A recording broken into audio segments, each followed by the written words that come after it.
Travis Wayne Goodsell. So today is a good day. I finished phase 1 of organizing my picture files. Phase 1.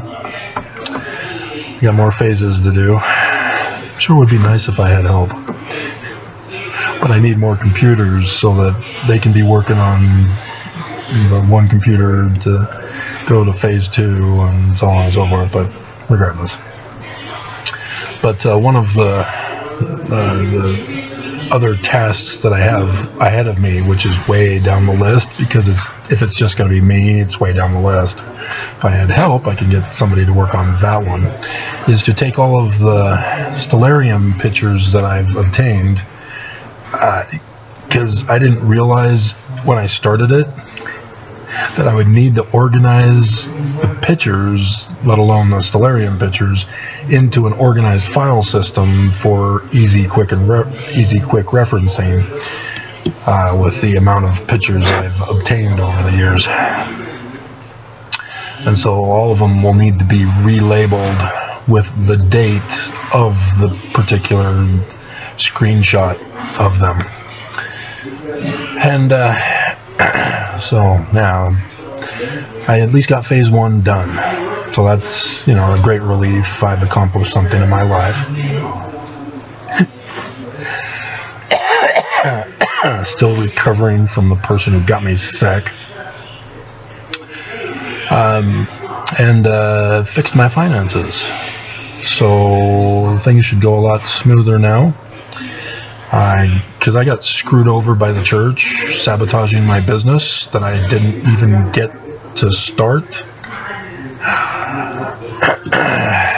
And so the company had contracted me with a tax service, and it's $200 a month for the whole year's worth of time. So I'm forced to spend on something I'm never using, never will use, until next year when the year contract is up.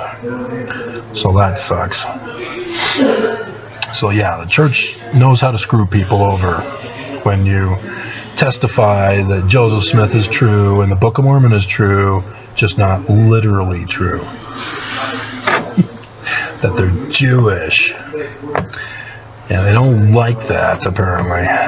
So it would have been nice to have been told as a kid that it's Joseph Smith. It says the learning of the Jews for the Book of Mormon, but it's not.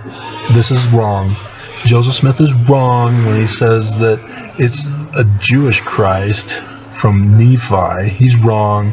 Doesn't know what he's talking about. We've corrected him for you. If they just come out and tell us that would have made life a whole lot easier for me. Because then I would have believed that it's not translation, it's revelation, and so I would have never pursued translation and found out, oh yeah, Joseph Smith is a translator. Why are you guys dropping translator as one of your gifts as presidents of the church? And why are you giving it to the apostles when only Joseph was a translator? And Hiram, his brother, his father, were prophet, seers, and revelators. I don't understand, guys. What are you doing to me? Why are you punishing me for being faithful to the church that you said was founded by Joseph Smith? So, anyway, going over some comments. I have commenter GDG1963, and he says, Jesus, Yahshua, is the author of the Law of Moses.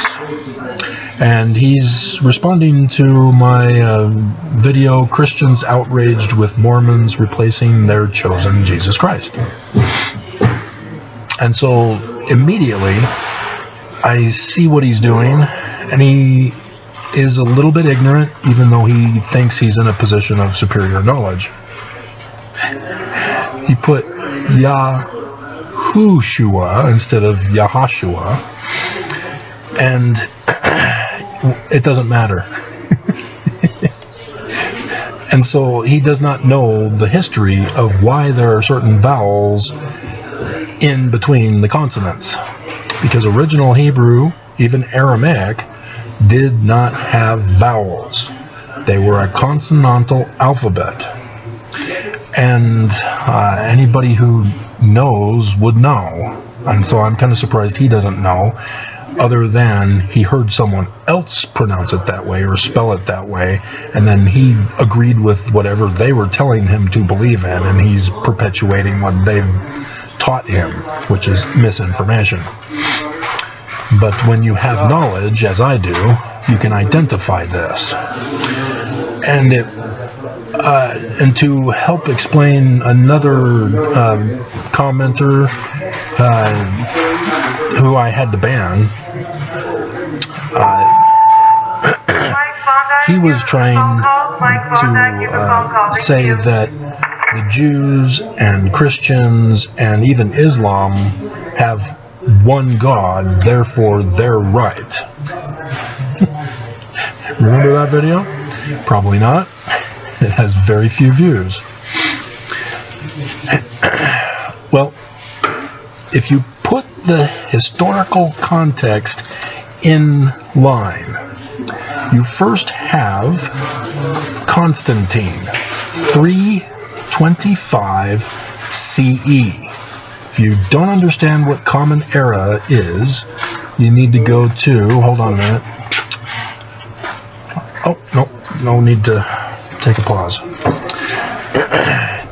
It's AD.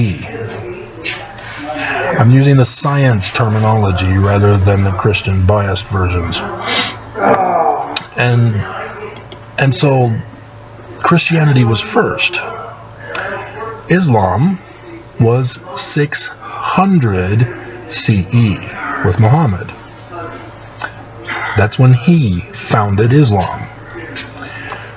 And then you have the Masorite Jews, 800 to 1000 CE. They're even later than Islam. Obviously, they existed prior to the creation of Islam by Muhammad and prior to the creation of Christianity by Constantine. But their Masoretic text was created 800 to 1000 CE. And what they did was they used Aramaic script instead of Hebrew script, Paleo-Hebrew script. And the reason why is because Samaritans were still using Paleo-Hebrew script. And because of their animosity that's contained in Ezra, as well as other places, they have this animosity, and so the Jews said, we're changing to Aramaic script. And so that was the first mistake in violation of the Deuteronomic law. Don't touch the text. They then touched the text again by adding in letters that represented vowels. Oops. Because now they're fixing the translation into their interpretation, rather than allowing the text originally to be understood freely by anyone who reads it. Then they touched it again in violation of the Deuteronomic law and added in vowel points. Again, fixing the translation to one and only one translation, which is the Jewish Publication Society's English translation. That is the correct translation of the Masoretic text of the Bible, written between 800 and 1000 CE. So if you are aware that the Dead Sea Scrolls are the closest match to the Masoretic text, good for you, but it doesn't mean that the Dead Sea Scrolls are the exact translation that the Masoretic Jews assigned it. Because I tested it, because there's this guy named Joseph Smith, founder of the Mormon Church. I don't know who that is. He made the claim that the biblical Hebrew text of the Masoretes, 800 to 1000 CE, was a mistranslation.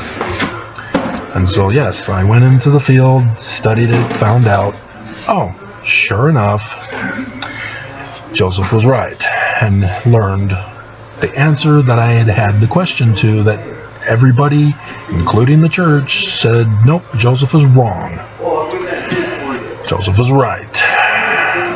Nonetheless, so if you don't know the God of the Masoretic text or the God of Islam, I'll tell you. Allah is the God of Islam. Translated into English, from their Quran into English, it is we. It is a composite character, just one God, but plural in translation. I wonder where they would have gotten that idea from. Oh right, Constantine, 325 CE, Trinity, as Christians call it. It's where Constantine turned the characters from the Jewish literature, replaced them as Christian, and turned the Jesus character as a 1 in 3 meshpodge, but not really, because he's not physical. It's a spiritual realm that's not really spiritual in the sense that Mormons understand spirit as being the elements that make up our bodies and all existence. The atoms, the periodic table, those are the spirit intelligences. And you organize them to create things. But we're not talking about Mormon doctrine now, because it's not the church's doctrine, it's Joseph Smith's doctrine. And so Islam, Muhammad, got the concept from Constantine several hundred years later. The Masoretes, if you're unfamiliar with the whole concept that Joseph Smith was talking about in his King Follett discourse about Elohim needing to be plural. The eem at the end is the plural termination for masculine plural. Joseph Smith said it needs to be plural. But the Jews, in order to fix the translation into one interpretation, tampered with the original grammar of Hebrew to create a plural that means one. So Allah is one, that means plural. Elohim is plural, that means one. In Constantine, there's 3, but they're 1. So it's the plural, but 1. So the Jews followed Constantine, and Islam reversed it to be the singular, but plural. Comprehendo? Yeah, all of it is not real. They created God. And so if the Jews continue to believe in Elohim as one being, like Brigham Young did for the temple endowment, Elohim, I have done as thou hast commanded, and have created, and returning and reporting. That's where Mormons understand Elohim and Jehovah. And yes, Joseph Smith used Elohim in the singular form in the King Follett Discourse. But he's saying that's wrong when he talks about the Masoretic text being incorrectly translated. So in context, Joseph Smith knew this, but said it's wrong. But Brigham Young perpetuated the lie.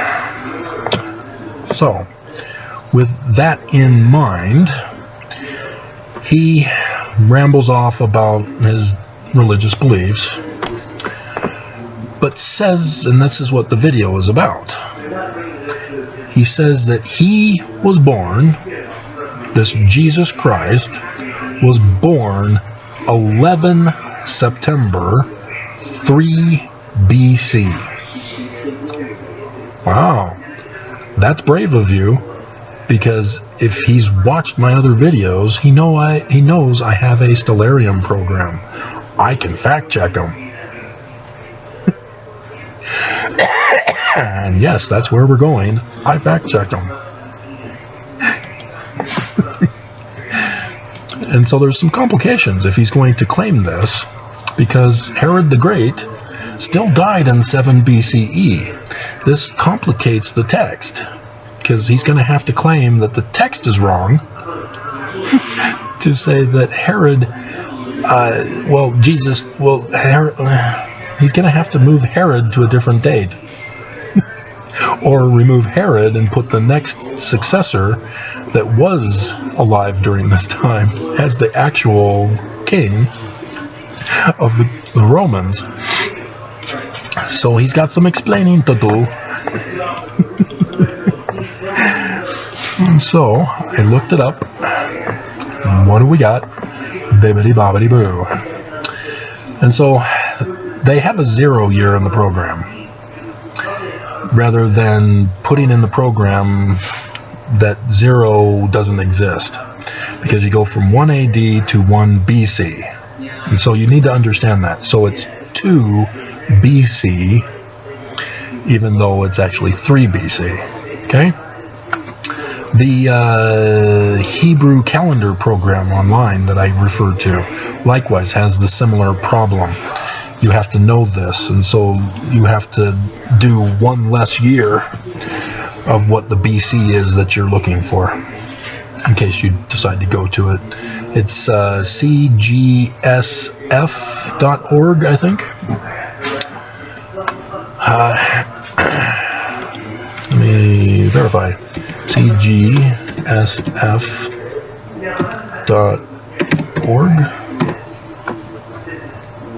Whoops. Nope, that's something different. It's the Church of God Study Forum. CGS. Hello? Bueller? CGSF Hebrew Calendar. Yeah, it's cgsf.org, but apparently not. I don't get it. Yeah, apparently there's a /DBEATTIE/calendar/. I guess those are essential for the right address. But regardless, yeah. That's the one I prefer because it shows the Hebrew on the one side and our current year or equivalent year in our calendar system, the Gregorian calendar system, on the right side. And you can put in different dates. You can put in the Hebrew date if you want and find out which calendar year for us it would be. And then you have previous year and next year, or you can just retype in a calendar year in either Hebrew or our Gregorian calendar. So, but yeah, sorry, dude. Close, but not close enough. So let's first go over the scripture from Revelation chapter 12.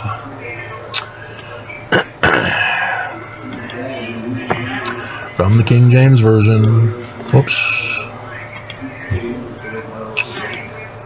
Alright.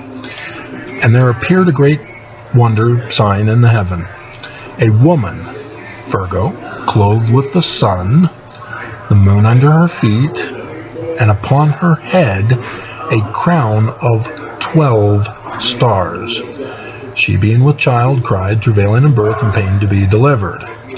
Now, Joseph Smith translation and the Book of Mormon both move verse 5, and she brought forth a man-child, who was to rule all nations with a rod of iron, and her child was caught up unto God and to his throne, to verse 3, so that it's part of this sign.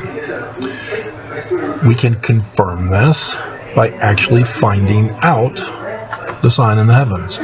Verses 1 alone is sufficient enough that it's unique and can only be found once in all of stellarium history with your Urim and Thummim. And so, yes, you will find that, sure enough, Saturn, the father of Jupiter, is the man-child.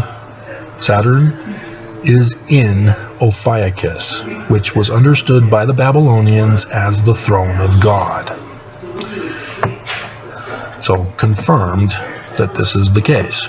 So let's see if his claim that it was actually on 11 September 3 BCE is accurate. Okay, so looking at the map, we have Mars in the belly of the beast, the goat beast, Capricorn. It's half goat, half fish. It's a beast. Goat beast. Lucifer symbol. So that messes things up immediately because Leo is on the head of Virgo. And Leo is only designated anciently with 9 stars, which means 3 need to be added. We already have Saturn and Jupiter identified. So there's only 3 visible planets left. All 3 need to be on her head. And already I've disproven his claim. He's wrong, because Mars is in the belly of the goat beast. This is how simple it is, guys. When I tell you these things, I'm coming from a position of knowledge, but I'm not presenting it to you as a professional. I'm not doing a presentation as if I were publishing or if I were given a thesis at a university. I am talking to you as a person to person and hoping that you would learn the techniques that I'm talking about and fact check me as I did with this guy. And so, yeah, the moon is at her feet. The sun is in their belly, so she's pregnant with the sun. She's not really clothed with the sun. And then we have, Mercury and Venus. Mercury is at her bosom, and Venus is on her shoulder. All 3 planets are not on her head in Leo. They need to be in Leo. The only planet that is in Leo extra is Jupiter, which is impressive because it's in conjunction pretty much over the top of Regis, the king star of Leo, the king constellation. But it's not being born. It's being coronated as the king. Big difference. So, if we were to check events of 3 BCE,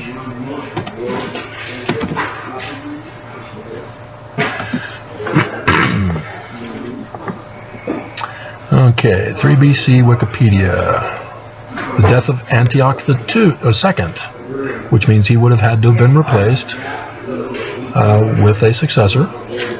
So that's, no, that's 3rd century, 3 BC. Okay, that's going to be different.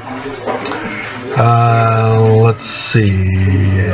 Roman Empire, King Maroboduus of the Marcomanni Organices in the area later known as Bohemia, Bohemian Rupture, a confederation of Germanic tribes with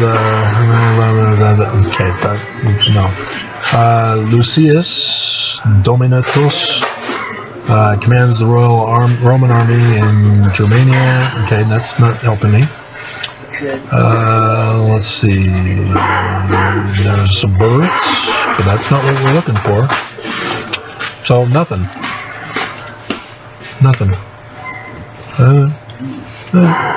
Good thought, no dot, but yeah. It did not refer to anything significant that year. So, yeah. Let's find out who the Roman emperors were. Roman emperors in order.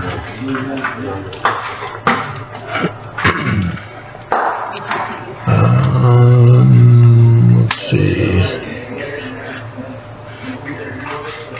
They're not putting them in order on the front part of the Wikipedia. Or Wikipedia, here we go.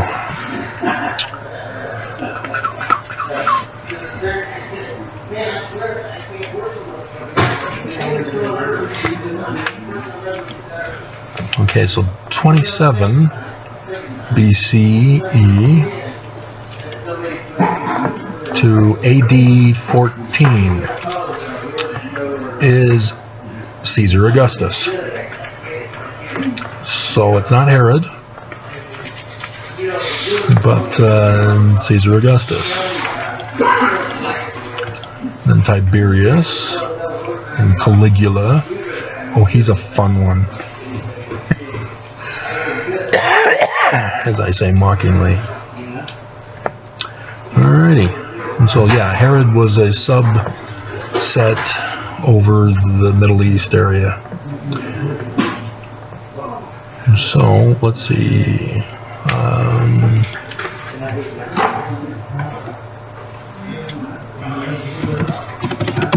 Who succeeded Herod the Great?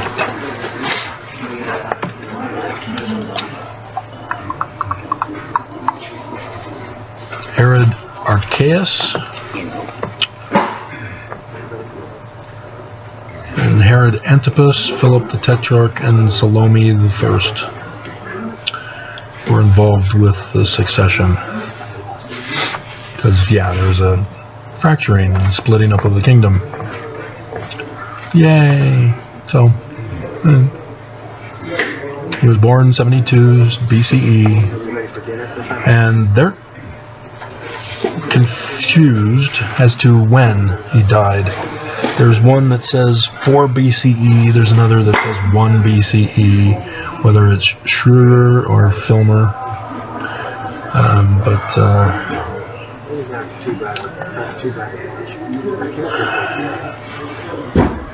Yeah, I wonder who was telling me 7. But still, it doesn't work for 3. There's some problems in the text. So, that's it. That's all. It's that simple. And I should show you the actual. Well, I'll put it in here for you so that you can see. This is how you know the truth. So now you got to understand. Wait a minute. The Gospels and Isaiah and everyone else talking about the birth are actually talking about a future date in 2017, 23rd September. But his death date is 8 April 2024. So they're not an actual literal birth and death, are they? Yeah, it's starting of his ministry of the latter days. Ta-da! So this is how you dismiss people who make claims, is you actually use science and test them to confirm or to deny. And I have denied Mr. GDG 1963. So there we go.